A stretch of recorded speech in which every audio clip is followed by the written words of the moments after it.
What's up, guys? Crypto Muser here with your daily news and analysis in the crypto markets. Now that we've had a couple days to digest this executive order we got on Tuesday, we're hearing people come out with their pros and cons of this historical executive order. As much as it was very bullish for crypto and the future of crypto in this country, and it looks like we are finally leaning towards trying to lead in this new innovation, there were a couple shots at proof of work systems like Bitcoin in the executive order. It's been talked about in the EU, in the UK, and in the US for sure that, proof of work systems like Bitcoin are bad for the environment. They use, they waste energy like no other system. And, that's going to be interesting moving forward to see where they're going to go with that. Because I just saw recently this morning, I think, that the UK just banned Bitcoin ATMs throughout the UK. You're seeing this kind of pushback against this, the environmental side of crypto, right? That's what the main issue. It used to be, the criminals or money launderers, but now it's, you're bad for the environment and what are we going to do about it, right? So that's going to be an interesting issue moving forward because obviously the environment is a huge issue in this country and around the world. But before I get into the video, guys, today, if you guys could please like, subscribe, and leave a comment down below, it'd be very much appreciated. But let's get right into it, guys. I first have an interview with Brad Garlinghouse, CEO of Ripple, who was on CNBC yesterday afternoon, and he kind of talks about, like I said, the pros and cons of this executive order.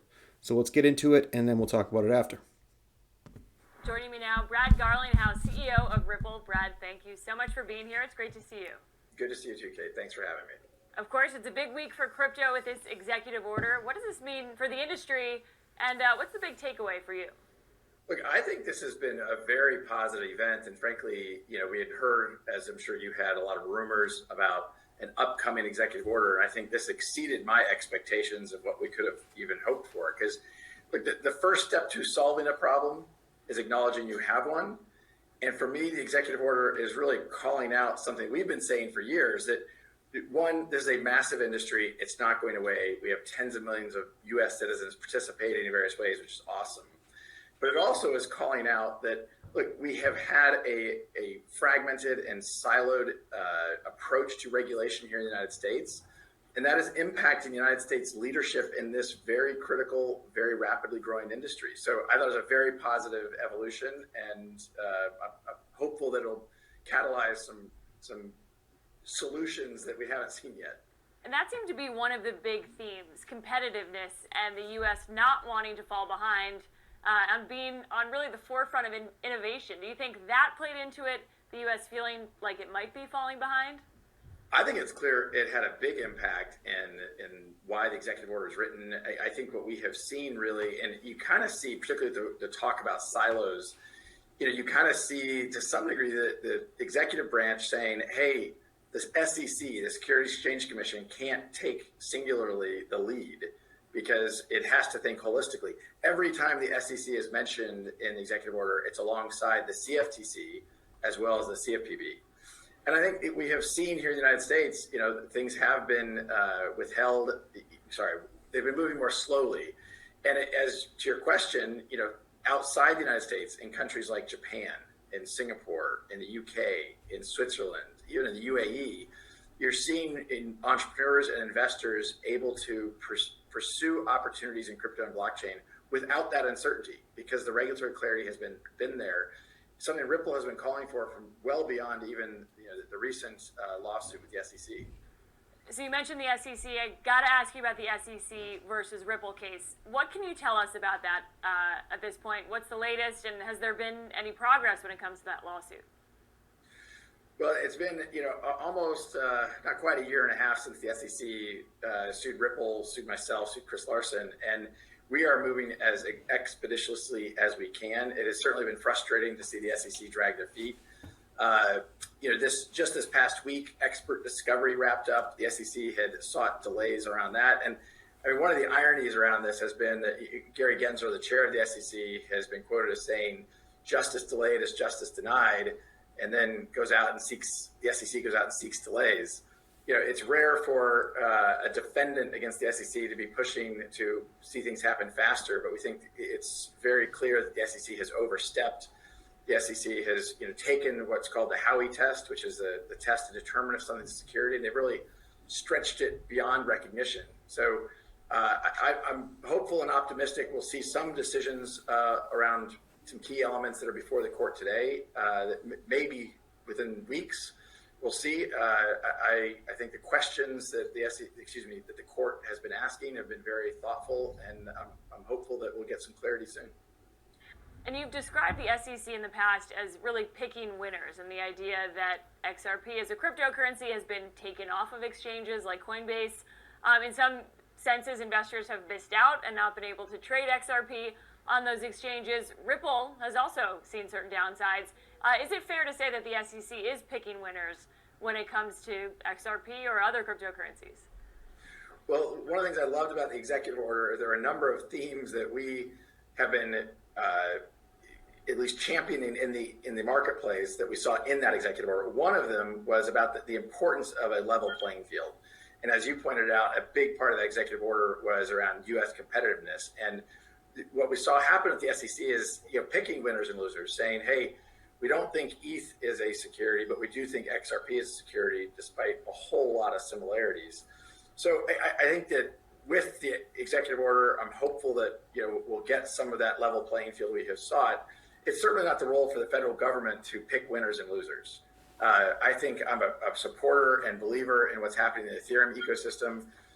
There's different use cases. And again, the executive order calls out specific use cases, for example, around cross-border payments, where Ripple has been focused really since the beginning, and how XRP, the digital asset kind of native to our solution, can really solve a lot of problems and benefit many consumers and businesses here in the United States.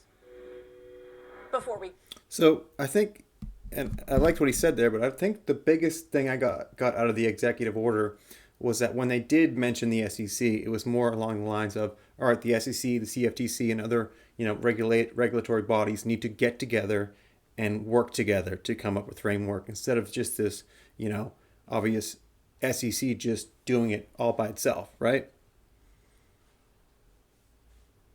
So the next thing I want to talk about, John Deaton tweeted this out. So along the lines of the SEC kind of overreaching in crypto, they've also been going after not only Ripple, but this other company, OLeary, right? And what OLeary does, it's like a decentralized YouTube is what they're going after, right? And they've been going through a lawsuit with the SEC at the same time with Ripple. They've seen delays in their case. I think, they're going on almost a year or two in their case. So you've seen this delay tactic used by the SEC, obviously in the Ripple case, but I guess they're using it in the OLeary case as well. And it's ridiculous, right? They know what they're doing, especially in a smaller company like OLeary. They don't have the funds. They don't have the resources to take on this case against the SEC. So the SEC knows that. And let's just read this tweet and let's get to see how the SEC is treating a smaller company like OLeary opposed to a bigger company like Ripple. Should a crypto platform be 100% transparent with the SEC? Ripple publishes XRP market reports detailing XRP sales on a quarterly basis, always very transparent. I believe Ripple is, as a company, has been one of the most transparent crypto platforms out there, and it's just crazy to think that this is the company the SEC decides to sue, right? Library.com provides a link detailing every transfer of LBC. In return, OLeary and Ripple get sued. Look who the SEC gave a free pass. So, Ethereum and the Ethereum Foundation have been one of the most, they're definitely not transparent, right? You don't know what they're doing. They've been very secretive. In the past, you've seen interviews with Joe Lubin talking about disguising Ethereum buys and transactions. It's just been, it's funny to think that, a company like Ripple and a company like OLeary being so transparent, and they get sued, and then you see a company like the Ethereum Alliance and Ether, they get a free pass. So this is what John Deaton is trying to point out here in the inconsistencies of the SEC. And let's get into that OLeary lawsuit with the SEC. So John Deaton also tweeted this out. Look how the SEC treats small businesses and entrepreneurs. Library.com is trying to create a decentralized, uncensored alternative to YouTube, which is a great idea, by the way. And he also said that LBRY lawyers claim the SEC staff hounded LBRY by making investigatory demands so that LBRY might exhaust its resources in defending itself. The SEC requests for more voluminous materials were accompanied by threats to drive the company to bankruptcy. And then down here, LBRY themselves actually tweeted out the specific language the SEC used was a threat to make this very expensive for you. So this is the type of thing that the SEC is doing. It's intimidation. These tactics, it's like the mob, right? I've always talked about the SEC being this mob-like mentality where, they want their piece, they want their action, right? If you're going to make it in this country and you're going to make money, well, we want our piece first. That's what it seems like the SEC has been from day one. You've seen, article after article in the last 30 years talking about this same type of behavior that the SEC has done for years, right? It's nothing new. So it just to see this kind of behavior from the SEC is exactly the reason why this executive order we just got kind of points out that the SEC can't go at this alone. We need to be working together with Congress, with the CFTC, with other regulatory bodies to get it right. And the SEC is basically getting it wrong at this point, right? This regulation by enforcement is killing innovation in this country. It's hurting investors. It's doing the opposite effect of what we need in this country. So the next thing I saw here, along kind of these same lines, yesterday in my video I talked about Elizabeth Warren spreading all this FUD and this nonsense about all the nefarious uses of crypto, but never outlining the actual benefits of crypto, right? So I saw this headline today, but Tony Edward at Thinking Crypto beat me to the punch and tweeted this out. I bet hypocrite Senator Warren won't say anything about this, but she will continue to spread FUD about crypto. So what he's talking about is Stephanie Rule out of CNBC, MSNBC, I think, whatever she's from. Goldman Sachs is cashing in on the war in Ukraine by selling Russian debt to U.S. hedge funds and using a loophole in the Biden administration sanctions to do so. So this is the type of way, they talk about crypto dodging sanctions and they're going attacking crypto on a daily basis. But then you see hedge funds and banks like Goldman Sachs actually circumventing those sanctions and making money for themselves. But you never see anything about those, right? You don't see the SEC going after these guys. And if they do, they'll give them, slap a $10 million fine, which is, we've talked about, this company makes billions and billions of dollars. If you give them anywhere from a $15 to $20 million fine, that's like a slap on the wrist. That's not even a slap on the wrist. It's like a 20-cent fine for every normal person out there, right? Makes no sense. This attack on crypto. Meanwhile, you see banks and institutions around the world benefiting from this, these sanctions in Russia. And you need more of this, right? We need more people calling out that, this is the way that you circumvent these sanctions. And Goldman Sachs has been doing this for years. So the next thing here. Now, Stefan Huber tweeted this out about this interview with Raoul Paul. Very interesting. He talks kind of about the liquidity problems we're going to have in the world due to these Russian sanctions. But Stefan Huber tweeted this out. Name one company that has been in the business of liquidity for a decade that has liquidity formally in its company name. XRP was literally created for liquidity, and yet here we are at 72 cents. Sometimes it's really hard to understand. Now let's listen to Raoul Paul, and you're going to hear a couple main points that he's going to put out there that it makes a lot of sense that Ripple and XRP will be used to maybe fix some of these problems he's talking about. Can do other countries. I mean, I'm in Utah right now, and the taxi driver, I always chat to the taxi driver, and I asked him where it's from. He said, Sri Lanka.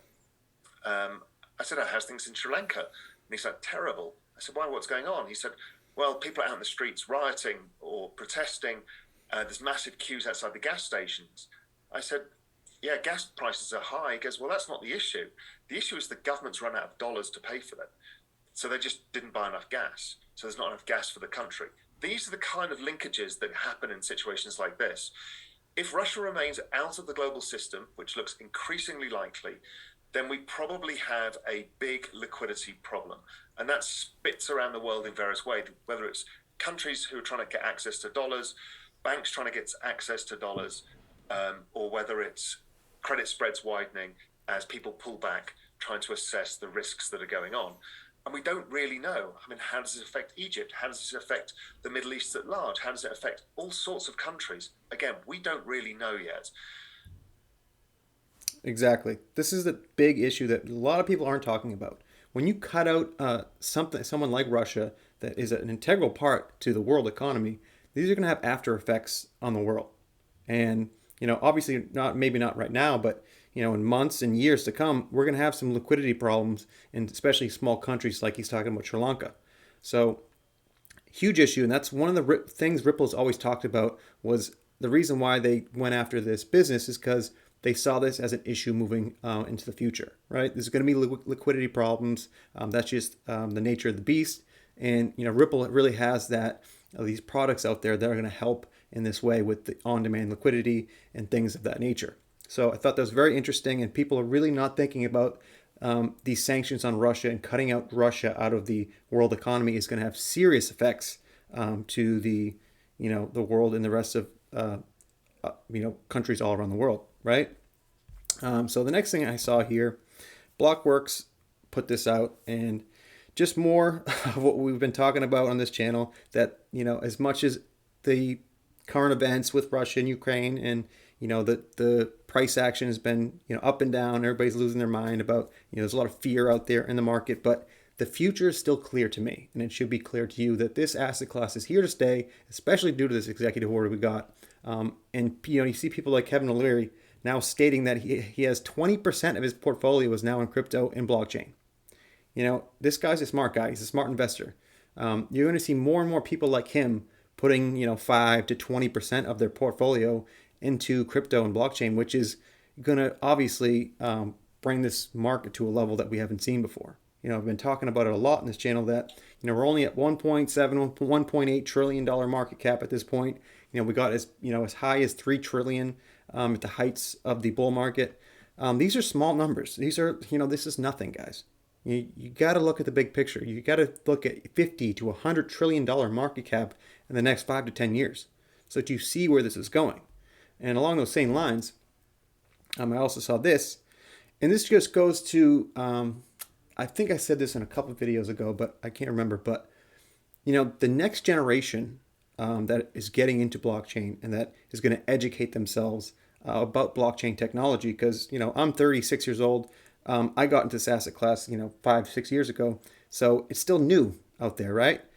I wish if there was a blockchain class back when I was in college, I would have taken it in a second, right? So you're seeing these big universities around the world, especially in this country now, starting to educate themselves in this technology, and I think that's going to have a huge effects in the future in this asset class, right? So Fred Ersman put this out there. Crypto has become a huge part of top U.S. universities. Of the top 10, 4 have dedicated crypto centers: Stanford, MIT, Columbia, and Princeton. Almost all dedicated classes, which in some cases are the most popular at the school. Almost all are dedicated student groups. And he continues on, crypto becoming entrenched in the U.S. higher education means a consistent pipeline of top talent, which will fuel the crypto ecosystem for years to come. I went back to Duke to teach a computer science and economics class last week. The classes apparently had their highest attendance all year. This is not a reflection. This is a reflection of crypto, not me. So this is what you're seeing, right? You're seeing a serious, case where students all around the world now, and especially in the U.S., want to be involved in this technology. They want to be educated in this technology, right? They've probably, traded some crypto and they've been researching it, but now you can actually take classes at, Stanford, MIT, Columbia, Princeton. Like that's going to be a huge way where kids that want to go to college and they want to, get into an industry that's growing and obviously like crypto. You can go to college and learn blockchain technology and get into the future of finance. And this is going to be a huge thing moving forward in this asset class. And it's good to see too, right? This just shows you that the growth of this technology is spreading obviously with the younger generation. And then as the years go by, you're going to have some serious companies coming out like we did have in the internet, right?